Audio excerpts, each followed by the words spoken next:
जय हिंद मेरे प्यारे दोस्तों, आपके अपने YouTube channel Shri competition classes में स्वागत है। आ जाइए बेटा, आज हम आपके सामने बहुत अच्छी क्लास लेके आए हैं। आपका लेके आए मुगल वंश 1526 से लेके कहां तक रहेगा भाई, 1857 तक मुगल साम्राज्य को पढ़ेंगे। बहुत अच्छी तरह से पढ़ेंगे, ठीक है। आ जाओ, जितना समझ में आए बता देना भाई, जितना समझ में आए ना उतना बता दियो, ठीक है। तो मुगल साम्राज्य यहां से स्टार्ट करते हैं। स्थापना होती है पानीपत के प्रथम युद्ध अप्रैल 1526 के बाद। कब स्थापना होती है? पानीपत का प्रथम युद्ध होता है 1526 के बाद। संस्थापक है जहीरुद्दीन मोहम्मद बाबर। कौन? जहीरुद्दीन मोहम्मद बाबर ने इसकी किसकी मुगल वंश की स्थापना करी। महत्व क्या था? दिल्ली सल्तनत का अंत और मुगल साम्राज्य की नींव। दिल्ली सल्तनत का क्या होता है? यहाँ अंत होता है, और क्या होता है फिर? अंत होता है और मुगल साम्राज्य की नींव रखी जाती है, ठीक है भाई। और विस्तार 18वीं शताब्दी तक भारतीय उपमहाद्वीप पर शासन। 18वीं शताब्दी तक भारतीय उपमहाद्वीप पर शासन किया इन लोगों ने। तो यहां से चलता है 1526 से 1857। समझ में आ रहा है कि नहीं आ रहा? कब से? 1526 से 1857 तक क्या रहता है? मुगल साम्राज्य, हमारा मुगल वंश रहता है भाई, ठीक। ये चीज समझ में आ गई। इसकी पीपीटी मिल जाएगी, लिखने की जरूरत है, ओनली समझना है। जितना लिखा जाए उतना लिखो, ठीक है। देवेश भाई समझ में आ गया? देवेश भाई आगे चले। बात आती है आगे मुगल साम्राज्य का उदय। उदय कैसे होता है देवेश भाई, इसे समझो। 1526 में बाबर ने पानीपत की पहली लड़ाई में जीत हासिल कर भारत में मुगल वंश की नींव रख दी। कब? 1526 में बाबर ने पानीपत की पहली लड़ाई लड़ी और पहली लड़ाई में जीत हासिल की, और जीत हासिल करते ही क्या कर दिया उसने? मुगल साम्राज्य की स्थापना कर दी, वंश की नींव रख दी। यह साम्राज्य लगभग 300 वर्ष तक भारतीय उपमहाद्वीप पर हावी रहा। मतलब 300 वर्ष तक इन्होंने क्या किया? इन्होंने राज किया। कितना? 300 वर्ष तक इन्होंने राज किया, हावी रहा, जिसने कला, संस्कृति और प्रशासन पर एक अमिट छाप छोड़ी। इसमें क्या हुआ फिर? इन्होंने अपनी कला, संस्कृति और एक प्रशासन छाप छोड़ दी, इन्होंने अपनी बना दी। ये देख रहे हो ना, इसको ध्यान रखना। आइए इस महान साम्राज्य के शासकों की कहानी को एक आसान ट्रिक के माध्यम से समझें। मतलब समझेंगे इसमें कौन कौन से शासक हुए, उन सबको हम अब समझेंगे देवेश भाई। यहां तक चीजें समझ में आ रही होंगी। आगे बात आती है मुगल शासकों को याद रखने का सूत्र। पहले एक देख लो, ठीक है। यह सरल ट्रिक, ये ट्रिक है भाई। भाजी, सब्जी, फोर, मां, सब, ये है भाई। तो यह सरल ट्रिक आपको सभी 15 प्रमुख मुगल शासकों को उनके सही क्रम में याद रखने में मदद करेगी। यह डेट इसी सत्र के वर्तमान याद रखेगी भाई। आगे देखते हैं कौन कौन से हैं। बी से बाबर। बी से क्या है? बाबर। यहां से बात चलती है, बी से क्या है? बाबर। स्टार्ट हो रहा है क्या? बाबर। बाबर बाबर कब तक रहता है भैया? 1526 से 1530 तक। फिर एस से क्या है? हुमायूं, 1530 से 1540 तक, और 1555 से 1556 तक। तो बाबर कब तक रहता है? 1526 से 1530। और हुमायूं एस से क्या है? हुमायूं 1530, 1540 और 1555 से 1556। ठीक है, चीजें समझ में आती है कि नहीं आती? चीजें समझ में आ रही है? Very good. कोई नहीं, चीजें एक एक चीज समझना है तुम्हें। बाबर ने क्या किया? बाबर संस्थापक थे, ठीक है। पानीपत, खानवा और घाघरा की लड़ाइयों के माध्यम से साम्राज्य की स्थापना की। इन्होंने लड़ाई कौन सी लड़ी? पानीपत की लड़ी, फिर खानवा का युद्ध रखा, फिर घाघरा का की लड़ाइयों के माध्यम से साम्राज्य की स्थापना की इन्होंने। किसकी? मुगल साम्राज्य की। फिर आए हुमायूं। हुमायूं उत्तराधिकारी शेरशाह सूरी। हुमायूं के उत्तराधिकारी कौन बने? शेरशाह सूरी से हारकर, मतलब हुमायूं किससे हारे? शेरशाह सूरी से हारकर निर्वासन में रहे, लेकिन साम्राज्य को पुनः प्राप्ति किया। उनकी कहानी दृढ़ता की मिसाल है। किसकी? हुमायूं की। किसकी? हुमायूं की। अब बात आती है ए से अकबर। अकबर 1556 से 1605 तक अकबर ने राज किया। कब? 1556 से 1605 ईस्वी तक। साम्राज्य का वास्तविक निर्माता यही कहलाता है। इस मुगल साम्राज्य का वास्तविक निर्माता कौन कहलाता है? अकबर कहलाता है। प्रशासन मनसबदारी प्रणाली की शुरुआत होती है। भूमि राजस्व के लिए जब्ती प्रणाली होती है। संस्कृति में दीन ए इलाही और सुलह ए कुल, सार्वभौमिक शांति की नीति, कला और वास्तुकला के महान संरक्षक विस्तार अपने शासनकाल में साम्राज्य का अभूतपूर्व विस्तार किया है इन्होंने। किसने? अकबर ने। कब से? 1556 से 1605। और नींव कौन रखता है इसकी? कौन रखता है? बाबर। बाबर के बाद कौन आता है? हुमायूं। हुमायूं के बाद कौन आता है? अकबर। चीजें समझ में आ रही है नहीं आ रही? Very good. अब अब आता है जहांगीर। अकबर के बेटा कौन है? जहांगीर। जहांगीर का रहता है जी से भैया जहांगीर। जहांगीर रहता है 1605 से 1657 तक। फिर जहांगीर के बाद कौन आता है? एस से आएगा हमारा शाहजहां, 1657 से 1658 तक। शाहजहां को समझते हो? जो ताजमहल है ना वो शाहजहां ने बनवाया था। प्रेम की चीजें तो याद हो जाती हैं। शाहजहां। तो जहांगीर ने चित्रकला और कला के पारखी। उनके काल में मुगल चित्रकला अपने चरम पर पहुंची। न्याय की जंजीर के लिए प्रसिद्ध है। न्याय की जंजीर के लिए प्रसिद्ध था ये। कौन? जहांगीर। अब आती है शाहजहां, वास्तुकला के शहंशाह। ये वास्तुकला के शहंशाह कहलाते हैं। कौन? शाहजहां के शहंशाह। ताजमहल, लाल किला और जामा मस्जिद जैसे स्मारकों का निर्माण किया है इन्होंने। ताजमहल तो बनवाया, लाल किला, जामा मस्जिद जैसे स्मारकों का निर्माण किया, कराया। इनके काल में स्वर्ण युग कहा जाता है। इनके काल को क्या कहा जाता है? स्वर्ण युग कहा जाता है। इसे नोट कर लो। इनके काल को क्या कहा जाता है? स्वर्ण युग कहा जाता है। बात आती है आगे ए से औरंगजेब। तो औरंगजेब रहते हैं 1658 से 1707 ईस्वी तक। साम्राज्य का शिखर और शुरुआत का अंत ये रहे। ठीक है। विस्तार, मुगल साम्राज्य अपने सबसे बड़े भौगोलिक विस्तार तक पहुंचा। किसके शासनकाल में? औरंगजेब के में। औरंगजेब का शासनकाल कब तक रहा है? 1658 से 1707 ईस्वी तक। भौगोलिक विस्तार पर मतलब बहुत चौड़ा किया इन्होंने, बहुत जगह कब्जा किया। अब नीतियां क्या थी? इस्लामी कानून। इन्होंने इस्लामी कानून बनाया भाई। इसने शरीयत नाम था क्या? शरीयत को लागू किया। जजिया कर फिर से लगाया। जजिया कर फिर से लगा दिया इसने। इनकी धार्मिक नीतियों पर अक्सर बहस होती थी। इनकी धार्मिक जो नीतियां थी इन पर अक्सर बहस हुआ करती थी। पतन का कार्य क्या था? इन्होंने पतन का बीज क्या था? दक्कन में लंबे समय तक चले युद्धों ने शाही खजाने को खाली कर दिया और साम्राज्य को कमजोर कर दिया। भाई लड़ाई चलती रही और लड़ाई होगी तो क्या होगा? पतन होना शुरू हो जाएगा। अब आगे देखो। पतन का आरंभ बहादुर शाह प्रथम से फर्रुखसियर तक। पतन कब तक चलता रहा? बहादुर शाह प्रथम से फर्रुखसियर तक चलता रहा। देखो ये रहे। तो 20 से बहादुर शाह प्रथम 1707 से 1712। उसके बाद कौन आते हैं औरंगजेब के बाद? बहादुर शाह प्रथम।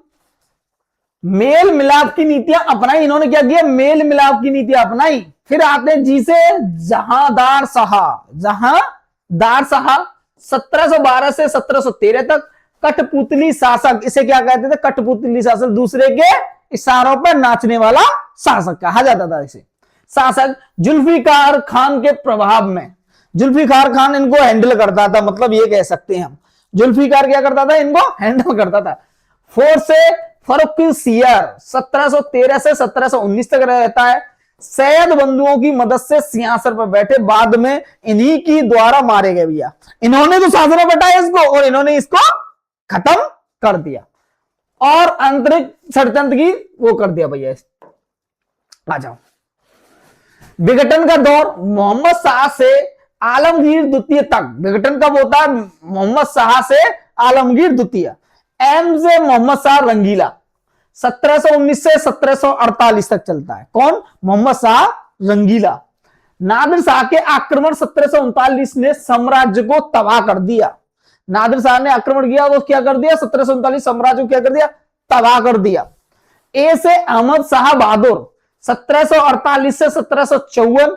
कमजोर शासक। मराठा और अफगानों के हमलों का सामना किया इसने। किसके? मराठा और अफगानों के हमलों का। ए से आलमगीर। आलमगीर द्वितीय 1754 से 1759 तक। प्लासी की लड़ाई 1757 के समय शासक जब अंग्रेजों ने बंगाल में अपनी शक्ति स्थापित की। बात आती है अंतिम अध्याय होता है फिर क्या, शाह आलम द्वितीय से बहादुर शाह जफर तक, अंतिम क्षण में आ गए हम। ऐसे शाह आलम द्वितीय 1760 से 806 वो 1806 तक। बक्सर की लड़ाई 1764 में। बक्सर की लड़ाई कब होती है, ये डायरेक्ट क्वेश्चन पूछ लिया जाता है एसएससी एमटीएस में, जो एसएससी में जो वनडे एग्जाम होते हैं। तो बक्सर की लड़ाई कब होती है, 1764 में। हार के बाद अंग्रेजों के पेंशन भोगी बन गए कौन, शाह आलम द्वितीय।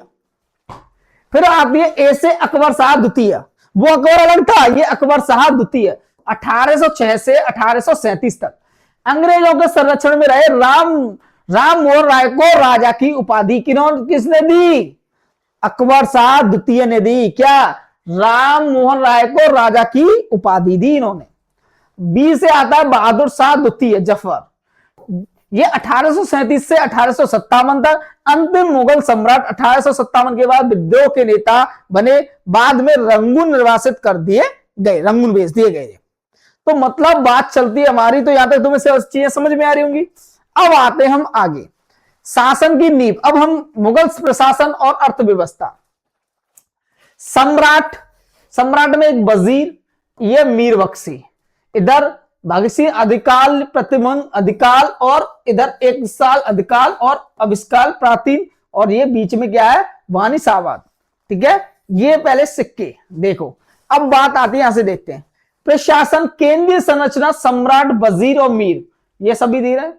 बख्शी आदि प्रांतों को सूबों में विभाजित किया गया है। ये रहा भाई सम्राट को। राजस्व की कौन कौन थे, भूमिकर जप्ती, 10 साल प्रणाली, आय का मुख्य स्रोत था। ठीक, अर्थव्यवस्था क्या थी, कृषि आधारित लेकिन व्यापारिक और वाणिज्य भी फला फूला टकसाल प्रणाली मनकृत थी अर्थव्यवस्था। बात आती एक स्थायी विरासत, कला संस्कृति और वास्तुकला।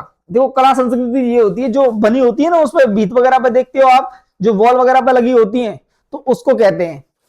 तो वास्तुकला, इंडो इस्लामिक शैली का शिखर, ताजमहल, हुमायूं का मकबरा और लाल किला, इसी में आते हैं सब इन शासनकालों में। चित्रकला, लघु चित्रकला, मिनिएचर पेंटिंग का विकास विशेषकर जहांगीर के काल में। अगला है साहित्य और संगीत। फारसी दरबारी भाषा थी, हिंदुस्तानी शास्त्रीय संगीत का विकास हुआ। यही हिंदुस्तानी शास्त्रीय संगीत का विकास होता है। ठीक, बात आती है इतिहास के निर्माण मोड़, महत्वपूर्ण युद्ध और घटनाएं। महत्वपूर्ण युद्ध, अब इनको देखो तो पहला युद्ध लिख लो, 1526 में पानीपत की पहली लड़ाई, साम्राज्य की स्थापना होती है। दूसरा 1576 में हल्दी घाटी का युद्ध, अकबर बीएस महाराणा प्रताप में होता है। तीसरा 1739 में करनाल का युद्ध, नादिर शाह का आक्रमण। 1764 में बक्सर का युद्ध, अंग्रेजों का प्रभुत्व। और 1857 प्रथम स्वतंत्रता संग्राम, मुगल शासन का अंत हो जाता है 1857 में। नींव कभी रखी जाती है 1526 में, और चलता कहां तक है भाई, 1857 तक चलता है। आगे देखते हैं मुगल कालक्रम, पुनः अवलोकन, भाजी सब्जी फॉर मासब, ये मैंने किया था। अब यहां ट्रिक से एक बार और याद कर लो भाई। तो भाजी सब्जी ये देख लो, 20 से बाबर, 1526 से 1530 तक लिख लो साथ ही साथ। हुमायूं 1530 से 1540 तक रहता है। अकबर 1556 से 1605 तक रहता है। जी से जहांगीर 1605 से 1657। शाहजहां का रहता है 1627 से 1658। औरंगजेब आता है, औरंगजेब का रहता है 1658 से 1707। बहादुर शाह आता है 1707 से 1712। जहादार शाह आता है 1712 से 1713 आता है। जहादार शाह जी तो बता दिया मैंने। फरुख सियर 1713 से 1719। मोहम्मद शाह 1719 से 1748। अहमद शाह बहादुर 1748 से 1754 तक शासनकाल रहता है इसका। आलमगीर द्वितीय 1754 से 1759। शाह आलम द्वितीय 1760 से 1806, अकबर शाह द्वितीय 1806 से 1837, बहादुर शाह द्वितीय 1837 से 1857। ये पूरा मुगल साम्राज्य का क्या नींव कब रखी जाती है? 1526 में, और पतन कब हो जाता है इसका? 1857 ईस्वी में इसका मुगल साम्राज्य का पतन हो जाता है। ये ज्यादातर क्वेश्चन बनता है कि नींव किसने रखी? तो बाबर ने। और अंतिम शासक कौन था? तो अंतिम शासक था हमारा बहादुर शाह द्वितीय। कौन? बहादुर शाह द्वितीय। अब आते हैं मध्यकालीन भारतीय इतिहास, मुगल साम्राज्य की स्थापना और बाबर। अब आराम आराम से नेक्स्ट थोड़ा डीपली चलते हैं। तो पूरा नाम जहरुद्दीन मोहम्मद बाबर, ठीक है। पूरा नाम क्या था इसका? बाबर का पूरा नाम जहरुद्दीन मोहम्मद बाबर, ठीक है। तो पूरा नाम जहरुद्दीन मोहम्मद बाबर। जन्म कब होता? 14 फरवरी 1483 में। कहां होता है इसका? फरगना, उज्बेकिस्तान। जो फरगना है वो कहां है? उज्बेकिस्तान में है। इसका पिता कौन था इसका? उमर शेख मिर्जा, तैमूर वंशज। कौन? तैमूर वंशज। माता कौन? कुतुलुग निगार खानम, मंगोल चंगेज खान वंशज की। कौन सी? मंगोल चंगेज खान वंशज की। अब तो चीजें समझ में आ रही होंगी। हमने बाबर के बारे में पहले तो एक बार रिकॉल किया सारा, अब हम डिटेल से पढ़ रहे हैं। तो बाबर का जन्म आता है, आपके एग्जाम में आ जाए तो बाबर का जन्म कब होता है? 14 फरवरी 1483। हुआ कहां था? फरगना, ठीक। उज्बेकिस्तान। फरगना है कौन सी जगह? उज्बेकिस्तान। बस इतना ही। पिता तो पूछ लिया जाए तो पूछे बता देना, उमर शेख मिर्जा। किस वंश से थे? तैमूर वंश से। अगला है बाबर का प्रारंभिक संघर्ष। 1494 से 1507 में बाबर ने क्या क्या किया भाई? जन्म के बाद कुछ किया तो होगा, और करते। तो भैया 1494 ईस्वी में 11 वर्ष की आयु में फरगना का शासक बन गया। अब बताओ 11 वर्ष का बच्चा कितना जानता होगा? आजकल 11 वर्ष का बच्चा तो यूं डोलता रहता है। और 11 वर्ष की आयु में क्या किया बाबर ने? फरगना का शासक बन गया 11 वर्ष की आयु में। अब बात आती है समरगंग अभियान। कई बार जीता और हारा। 1497 में, 1501 में, 1511 में लड़ाइयां लड़ना अभी स्टार्ट कर दिया इसने। 1504 ईस्वी में काबुल और गजनी पर विजय कर ली। 1504 में क्या कर लिया? काबुल और गजनी भी जीत लिया भैया इसने। 1507 ईस्वी में पादशाह की उपाधि धारण की, ठीक है। पादशाह किसकी? पादशाह की। अब आती है बात आगे, बाबर का भारतीय अभियान 1519 से 1524। 1519 ईस्वी बाजोर और भेरा को जीता सीमा क्षेत्र। 1519 में पेशावर पर विजय की, और पेशावर इस टाइम कहां है? पाकिस्तान में। 1520 ईस्वी सियालकोट पंजाब में है। सियालकोट कहां है? पंजाब में। तक अधिकार कर लिया इसने। 11 साल का तो क्या गद्दी पे बैठ गया ये। कौन? बाबर। 1524 ईस्वी में लाहौर सहित पंजाब के अधिकांश भागों पर कब्जा कर लिया। जो लाहौर पाकिस्तान में, पहले पंजाब में था, ठीक है। पहले भारत पूरा था ना, अखंड भारत। कौन था? अखंड भारत था पूरा। बात आती है आगे, भारत आगमन का निमंत्रण। अब इसे बुलाया जाता है भारत में। तो बाबर को पानीपत के युद्ध के लिए निमंत्रण देने वाले प्रमुख व्यक्ति, निमंत्रण मिलता था आइए और लड़िए। तो दौलत खां लोधी पंजाब का सूबेदार था, उसने बुलाया इनको। आलम खां लोधी इब्राहिम लोधी का चाचा। इब्राहिम लोधी का चाचा कौन? आलम खां लोधी। किसको बुलाता है? बाबर को। अभी 1526 में स्थापना करेगा मुगल वंश की।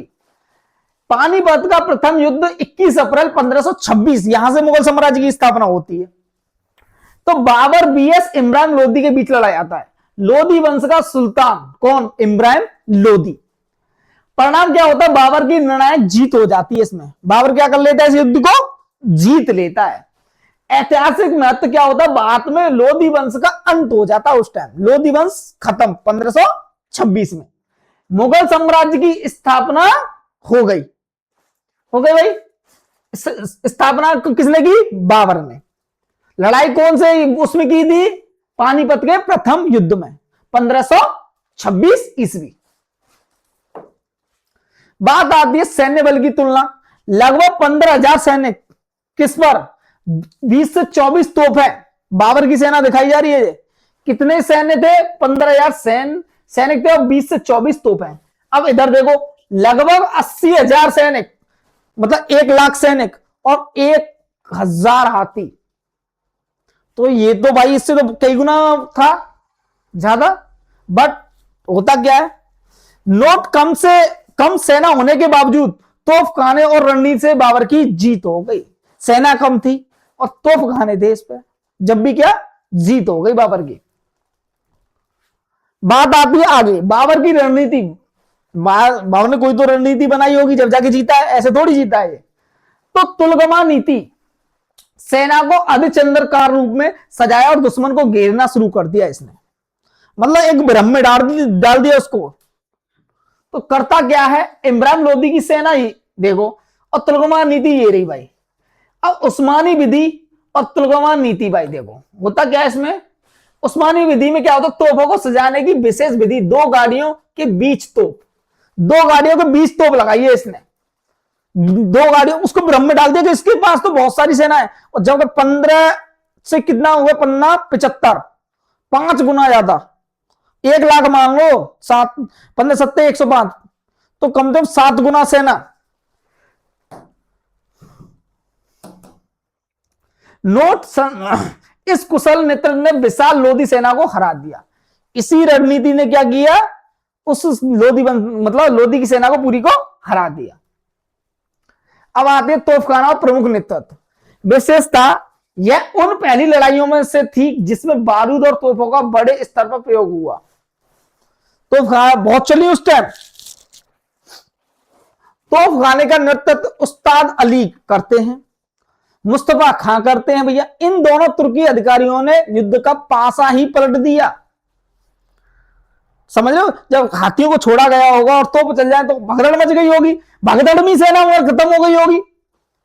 देख रहे हो कितनी है चालबाजियां हैं। युद्ध का ऐतिहासिक प्रभाव, पानीपत का वह स्थान जहां उत्तर भारत के नियंत्रण को लेकर कई निर्णायक लड़ाइयां लड़ी गई। 12वीं शताब्दी के बाद दिल्ली सल्तनत के शासक उनका पूर्ण खात्मा भारत में मुगलों ने अपनी सत्ता स्थापित की और जो 1857 तक चली। 1556 में क्या कर दी, नींव रख दी अपने वंश की। अब कलिंदर की उपाधि, जीत के बाद बाबर ने काबुल की जनता में चांदी के सिक्के बंटवा दिए। भाई जीत हो गई, खुशी हुई, तो क्या किया बाबर ने, कलंदर वो काबुल की जनता में चांदी के सिक्के बंटवा दिए। इस उदारता दानशीलता के कारण जनता ने उसे कलंदर की उपाधि दे दी। किस लिए कलंदर की उपाधि दी, क्योंकि उसने चांदी के सिक्के बंटवाए। इसीलिए बाबर को किसकी उपाधि मिल गई, कलंदर की उपाधि। किसने दी, जनता ने दी, जिसके लिए बांटे काबुल में जाके। अब होता खानवा युद्ध की पृष्ठभूमि 1527 में। खानवा का युद्ध होता 1527 में। तो बाबर का निर्णय, भारत में स्थायी रूप से रहने की योजना बनाई। अब ये कह रहा मैं परमानेंट, भैया मैं भारत में रहूंगा, मुझे तो सही लग गया। क्या करना है, परमानेंट, मुझे भारत में रहना है, सही लग गया। विरोध होता है भैया, राणा सागा ने इस निर्णय का विरोध किया। राणा सागा कहता भाई तू कैसे रह ले गया, तो वो क्या करता है, विरोध करता है, किसका, बाबर का। परिणाम क्या होता, आगरा के समीप खानवा के मैदान में युद्ध निश्चित हुआ। आगरा के समीप एक जगह है खानवा, तो वहां किया गया हम युद्ध लड़ते हैं। तो फिर क्या होता है, खानवा रणनीति और जिहाद। सैनिकों का मनोबल, बाबर ने तमगा नामक व्यापारिक कर को खत्म कर दिया। उनका अपने सैनिकों का मनोबल तो बढ़ा दिया भाई, 1526 में जीत गया है वो, तो बढ़ गया। सफत मदिरा शराब न पीने की कसम खाई। कब भाई शराब का सेवन नहीं करेंगे, और शराब कर लेते तो लड़ेंगे कैसे। देखो कितनी चालाकी उसकी। अगर सैनिक कोई शराब पी लेगा तो फिर लड़ेगा क्यों, वो तो नशे में धुत हो जाएगा। नारा इस युद्ध में जिहाद, धर्म युद्ध का नारा दिया गया। जिहाद होता है धर्म युद्ध है। ये क्या, ये धर्म का युद्ध लड़ा जा रहा है, ये अब नहीं है। बाबर ने कहा यह युद्ध हर हाल में जीतना ही है, कुछ भी करो ये युद्ध हमें क्या करना है, जीतना है। बात आती है खानवा विजय और गाजी। परिणाम, बाबर की सेना पूरी बहादुरी से लड़ी और राणा सांगा को पराजित किया। क्या? खानवा के युद्ध में राणा सांगा को क्या कर दिया? पराजित कर दिया। ये देख लेना चल रहा है कि नहीं। है आवाज स्पीकर आ रहा है क्या? लगा वैसे ना तो बता देना। उपाधि, युद्ध के बाद बाबर ने गाजी की उपाधि धारण की। खानवा के युद्ध के बाद बाबर को कौन सी उपाधि मिलती है भाई? गाजी की। कौन सी? गाजी। निष्कर्ष क्या होगा? कंक्लूजन क्या निकलता है? इस जीत ने यह तय कर दिया कि मुगल अब भारत में स्थायी रूप से राज करेंगे। अब भारत में रह सकेंगे कौन? मुगल। बात आती है आगे, बाबर द्वारा भारत में लड़े गए प्रमुख युद्ध। ये एग्जाम में पूछे। पानीपत का प्रथम युद्ध 1526 में इमरान लोदी को हरा दिया और किसकी स्थापना कर दी? मुगल साम्राज्य की स्थापना की। खानवा का युद्ध 1527 में राणा सांगा को हरा दे। खानवा किसके पास है? आगरा के पास। फिर लड़ता है चंदेरी का युद्ध। चंदेरी का युद्ध वो लड़ता है 1528 में और मेहदीन राय को हराता है इसमें। फिर लड़ता है घाघरा का युद्ध 1529 में लड़ता है, मोहम्मद लोदी को हराता है। किसको? महमूद लोदी को। या इब्राहिम लोदी है या महमूद लोदी है, ध्यान रखना। 4 युद्ध बड़े बड़े लड़ता है। बात अब आगे, भारत में सफलता का मुख्य कारण क्या था? तो तोपखाना। बाबर की भारत में सफलता का श्रेय उसके तोपखाने आर्टिलरी को जाता है। और प्रमुख अधिकारी उस्ताद अली और मुस्तफा, ये दोनों क्या थे? इनको टैकल करते थे। टैकल मतलब चलाते थे इसको। क्या करते थे? टैकल करते थे, चलाते थे इसको। बात आती है चंदेरी का युद्ध 1528 ईस्वी में। पृष्ठभूमि, चंदेरी मालवा और बुंदेलखंड की सीमा पर स्थित था। महत्व क्या? यह एक महत्वपूर्ण व्यापारिक एवं राजनीतिक केंद्र था। अब भैया लड़ रहा है तो ये क्या था?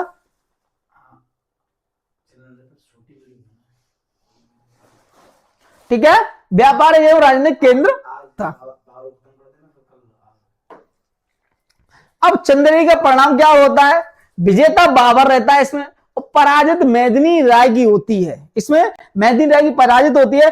वैवाहिक गठबंधन, युद्ध के बाद मेदिनी राय की 2 पुत्रियों को बाबर ने अपने 2 पुत्रों हुमायूं और कामरान को भेंट कर दिया। बाबर का पुत्र कौन था? उसका नाम होता है, उसके बाद गद्दी पे बैठता कौन होता है? हुमायूं। तो उसने क्या कर दिया? उसकी दोनों बेटियों को बाबर ने अपने 2 पुत्र हुमायूं और कामरान को भेंट कर दिया।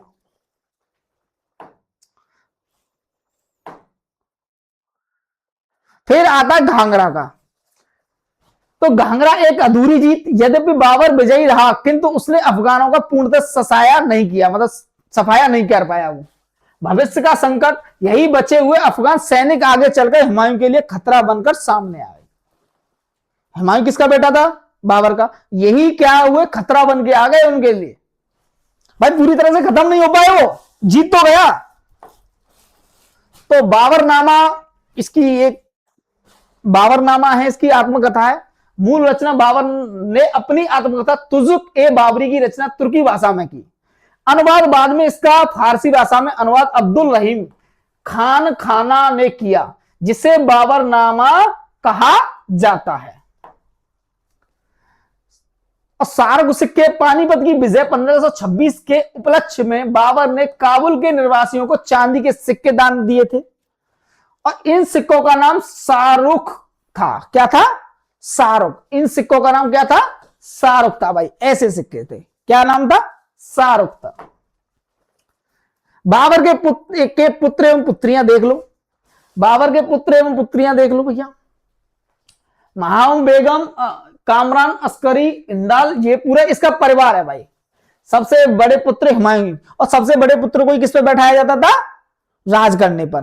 तो इसको याद रखना भैया। ये 2 हैं से उत्पन्न पुत्र हैं ये। ठीक है, ये पूरा परिवार है इनका। ठीक है, पूरा परिवार है। चीज समझ में आ रही है ना? आ रही? तो अन्य संतान है महंगम बेगम, बाबर, हुमायूं और गुलरब बेगम, ये पूरा परिवार है इनका। एक और बार देख लो इस परिवार को। ठीक,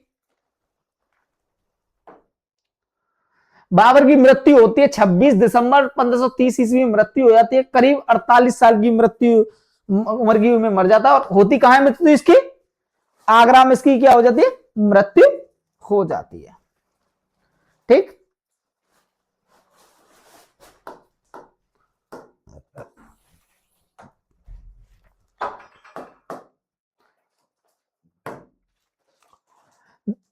और क्या होता है, 2 बार दफन होता है ये। प्रथम प्रारंभ में बाबर के शव को आगरा आराम बाग में दफनाया गया, फिर द्वितीय बार अंतिम बाद में इसकी इच्छा अनुसार उसके शव को काबुल में उसके द्वारा चुने गए स्थान पर दफनाया गया। मतलब 2 बार इसका दाह संस्कार होता है। ठीक, परीक्षा उपयोगी तथ्य क्या है? आत्मकथा पूछी जाती है तो तुझे के बाबरी तुर्की में लिखी गई है। अनुवाद फिर किसमें? फारसी में अब्दुल रहीम खान खाबा ने किया था। तोपची उस्ताद अली और मुस्तफा, जो तोप चला रहे थे, मैंने पहले बताया, उस्ताद अली और मुस्तफा ने। सिक्के शाहरुख, जो चांदी के सिक्के का क्या नाम था भाई? और अंतिम मकबरा कहां? काबुल में। ठीक, अब आता है इसके साथ कल देखेंगे नसरुद्दीन मोहम्मद हुमायूं साम्राज्य और संघर्ष, इसके बारे में। ठीक है, आज के लिए बस इतना ही। जय हिंद, जय भारत।